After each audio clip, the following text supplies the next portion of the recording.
Love crime दरिंदगी की हदें पार गद्दे में लपेट कर जलाई प्रेमिका। लव क्राइम समीर ने विवाहिता सोफिया से प्यार केवल उसका शरीर पाने के लिए किया था, जबकि सोफिया उसके साथ जिंदगी बिताने के सपने देख रही थी। कभी किसी के सपने पूरे हुए हैं? जो सोफिया के पूरे होते आग भड़की तो धुआं खिड़कियों और दरवाजों की दराजों से बाहर निकलने लगा।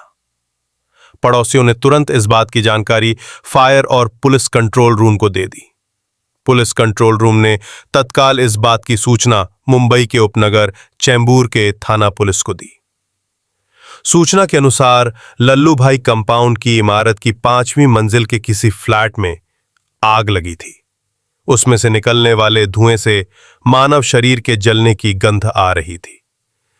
उस समय ड्यूटी पर सब इंस्पेक्टर माली थे। सूचना गंभीर थी, इसलिए घटना की सूचना अपने senior police inspector Chandrashekhar Nalawade को देकर वो तुरंत कुछ सिपाहियों के साथ घटनास्थल के लिए रवाना हो गए। सब इंस्पेक्टर माली के पहुंचने तक वहां काफी भीड़ जमा हो चुकी थी। आग बुझाने वाली गाड़ियां भी आ चुकी थी और उन्होंने आग पर काबू भी पा लिया था। सब इंस्पेक्टर माली साथियों के साथ फ्लैट के अंदर पहुंचे तो वहां की स्थिति देखकर स्तब्ध रह गए। कमरे में एक औरत बेहोशी की हालत में रुई के गद्दे में लिपटी थी। गद्दे के साथ उसके सारे कपड़े ही नहीं, सीना, पेट, हाथ, कमर और दोनों पैर भी बुरी तरह जल गए थे। गौर से देखने पर पता चला कि उसके सिर के ऊपरी हिस्से में गहरा घाव था, जिससे अभी भी खून रिस रहा था। वहां तेज धार वाला एक बड़ा सा खून से सना चाकू पड़ा था। साफ था, पहले हत्यारों ने महिला पर चाकू से वार किया था। उसके बाद सबूत मिटाने के लिए उसे गद्दे में लपेटकर आग लगा दी थी। सब इंस्पेक्टर माली ने देखा कि महिला की सांस चल रही है, तो उन्होंने उसे तुरंत एम्बुलेंस में डालकर उपचार के लिए घाटकोपर राजावाड़ी अस्पताल भिजवा दिया। इसके बाद वो सबूतों की तलाश में फ्लैट का कोना कोना छानने में लग गए। पड़ोसियों से पूछताछ में पता चला कि महिला का नाम सोफिया शेख था। वो अपनी बेटी के साथ वहां रहती थी।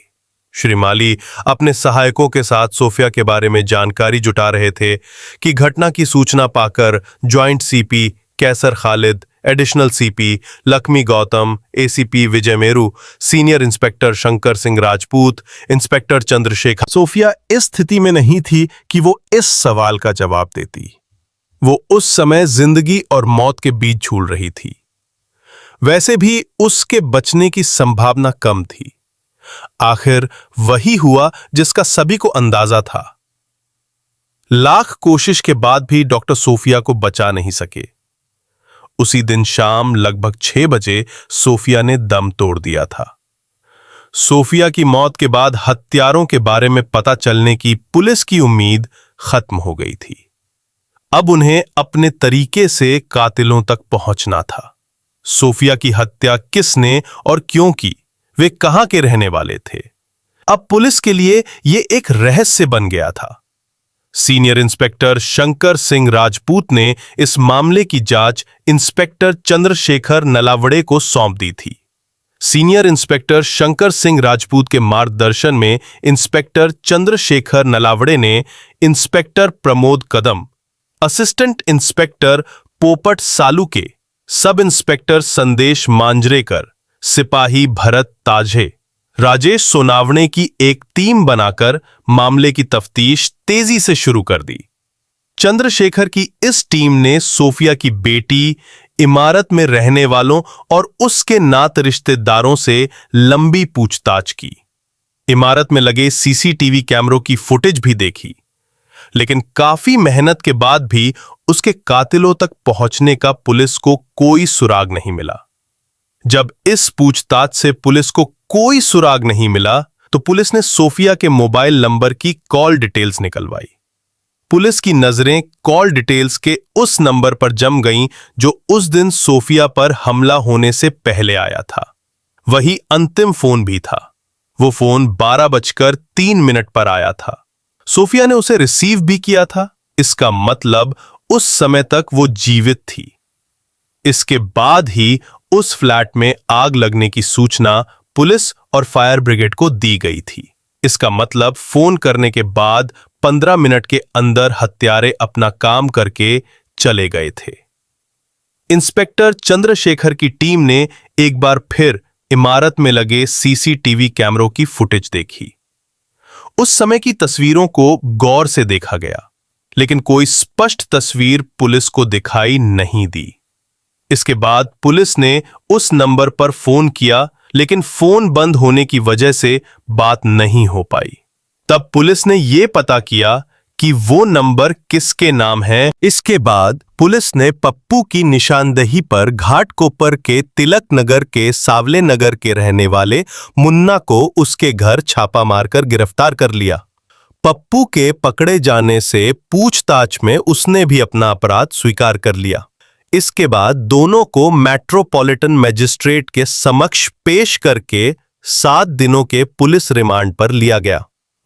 रिमांड के दौरान पूछताछ में दोनों ने जो बताया, उसके अनुसार सोफिया की हत्या की ये कहानी कुछ इस तरह थी। 40 वर्षीय सोफिया शेख अपने 2 बच्चों के साथ चैम्बूर मानखुर्द के लल्लू भाई कंपाउंड की बिल्डिंग नंबर 60 की बी विंग के फ्लैट नंबर 5/3 में रहती थी। उसका 13 वर्षीय बेटा रत्नागिरी के एक बोर्डिंग स्कूल में पढ़ता था और वहीं बोर्डिंग के हॉस्टल में रहता था, जबकि 10 वर्षीय बेटी सोफिया के साथ ही रहती थी। घटना के समय वो स्कूल गई हुई थी। सन 1991 में सोफिया शेख का निकाह चैम्बूर के शिवाजीनगर के रहने वाले इमरान हजीवर शेख के बड़े भाई के साथ हुआ, तो मानो उसे दुनिया की सारी खुशियां मिल गई थीं। इसकी वजह यह थी कि उसका पति उसे जान से ज्यादा प्यार करता था। उसका दाम्पत्य जीवन बड़ी हंसी खुशी से बीत रहा था।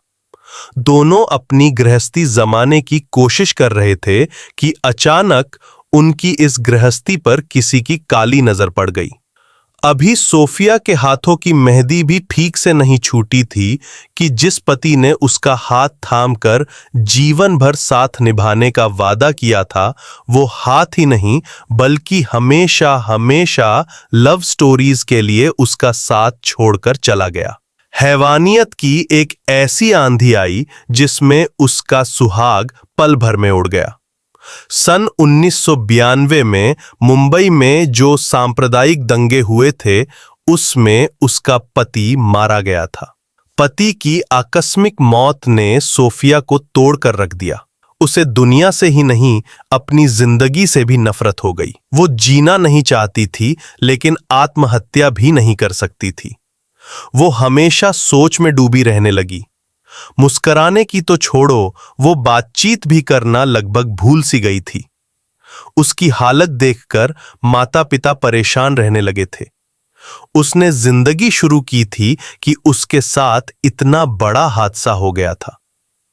अब वो पहले की तरह न सोफिया को प्यार कर पाता था, न समय दे पाता था। इससे सोफिया का मन बेचैन रहने लगा, जिससे छोटी छोटी बातों को लेकर बड़े बड़े झगड़े होने लगे। धीरे धीरे ये झगड़े इतने बढ़ गए कि दोनों ने अलग रहने का निर्णय ले लिया। इस तरह दोनों के संबंध खत्म हो गए। पति से अलग होने के बाद सोफिया दोनों बच्चों को लेकर मानखुर्द में मुंबई महान द्वारा मिले मकान में आकर रहने लगी। बच्चों के साथ यहां आकर सोफिया खुश तो थी, लेकिन एक बात यह भी है कि पति से अलग होने के बाद हर औरत बहुत दिनों तक अपने दिलो दिमाग पर काबू नहीं रख पाती। अगर वो जवान हो तो यह समस्या और बढ़ जाती है, क्योंकि इस उम्र में जो जोश होता उसे संभालना हर किसी के वश की बात नहीं होती। उस औरत के लिए यह और मुश्किल हो जाता है जो उसका स्वाद चख चुकी होती है। ऐसे में वो उस सुख के लिए मर्यादा तक भूल जाती है। ऐसा ही सोफिया लव स्टोरीज के साथ भी हुआ। पति इमरान हाजीवर से अलग होने के बाद वो अपने तनमन पर काबू नहीं रख पाई और स्वयं को समीर शेख की बाहों में झोंक दिया। 25 वर्षीय समीर शेख अपने भाई के साथ गोवड़ी शिवाजीनगर के उसी इलाके में रहता था जहां सोफिया अपने पति इमरान हाजीवर शेख के साथ रहती थी। समीर शेख देखने में जितना सुंदर और स्वस्थ था, उतना ही दिलफेक भी था। इसी वजह से लड़कियां उसकी कमजोरी बन चुकी थीं।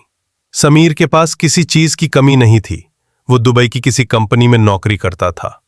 अच्छी कमाई थी, इसलिए खर्च करने में भी उसे कोई परेशानी नहीं होती थी। वो हमेशा हीरो की तरह सज धज कर रहता था। उसकी शादी भी नहीं हुई थी, इसलिए कोई जिम्मेदारी भी नहीं थी।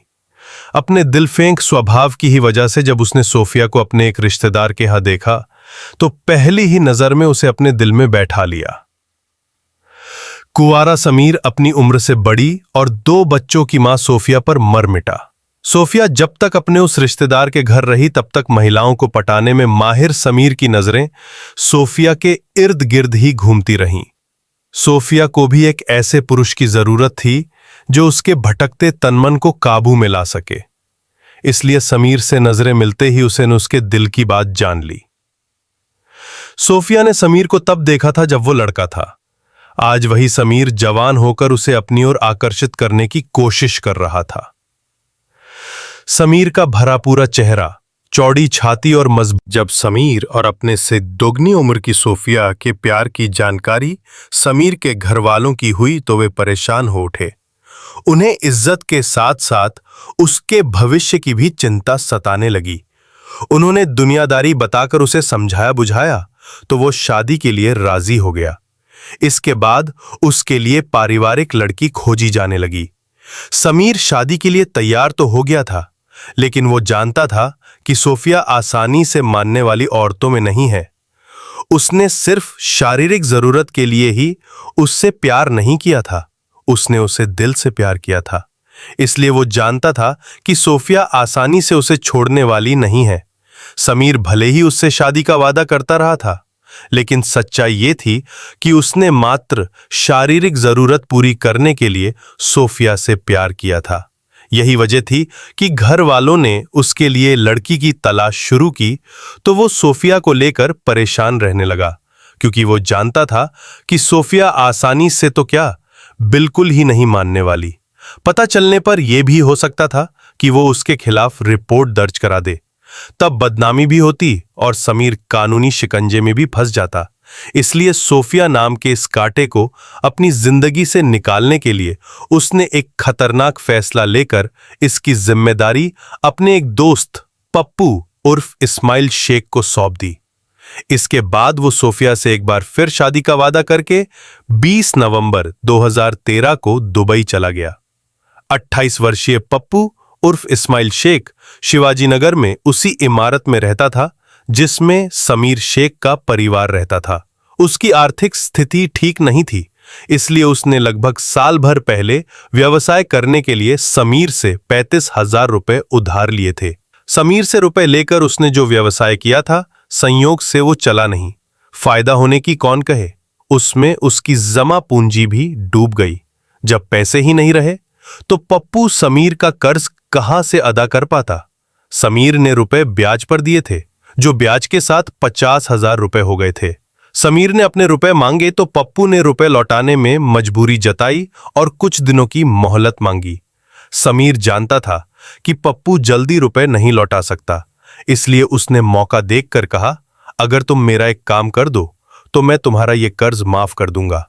ऐसा कौन सा काम है जिसके लिए तुम इतना कर्ज माफ करने को तैयार? अगले दिन 10 दिसंबर 2013 की सुबह पप्पू मुन्ना के साथ बाजार गया और वहां से एक तेज धार वाला बड़ा सा चाकू खरीदा। अब उसे यह पता करना था कि सोफिया घर में है या कहीं बाहर। इसके लिए उसने सोफिया को फोन किया। उसने फोन रिसीव किया तो पप्पू ने छूटते ही कहा, समीर भाई ने मेरा पासपोर्ट और कुछ जरूरी कागजात तुम्हारे घर पर रखे हैं, मैं उन्हें लेने आ रहा हूं, आप उन्हें ढूंढ कर रखें। सोफिया कुछ कहती उसके पहले ही पप्पू ने फोन काट दिया। इसके बाद पप्पू ने ऑटो किया और मुन्ना के साथ सोफिया के घर जा पहुंचा। उसने घंटी बजाई तो सोफिया ने दरवाजा खोल दिया। पप्पू ने अपने पासपोर्ट और कागजातों के बारे में पूछा तो उसने कहा, समीर, मेरे पास न तो कोई पासपोर्ट रख गया है ना कोई कागजात, जाकर उसी से पूछो उसने कहाँ रखे हैं। इसी बात को लेकर पप्पू सोफिया से बहस करने लगा तो उसने नाराज होकर पप्पू को घर से निकल जाने को कहा। तभी पप्पू ने चाकू निकालकर उसके सिर पर पूरी ताकत से वार कर दिया। वार इतना तेज था कि सोफिया संभल नहीं पाई और गिर पड़ी। गिरते ही वो बेहोश हो गई। इसके बाद पप्पू और मुन्ना ने सोफिया के सारे गहने उतारकर उसे उसी हालत में गद्दे में लपेटकर आग लगा दी। अपना काम करके वे बाहर आ गए और काम हो जाने की सूचना समीर को दे दी। रिमांड अवधि खत्म होने पर एक बार फिर पप्पू और मुन्ना को महानगर मेट्रोपॉलिटन मजिस्ट्रेट के समक्ष पेश किया गया, जहां से दोनों को न्यायिक हिरासत में जेल भेज दिया गया। कथा लिखे जाने तक दोनों जेल में थे। हत्या की साजिश रचने वाला समीर शेख दुबई में था। पुलिस उसे वहां से भारत बुलाने की कोशिश कर रही थी।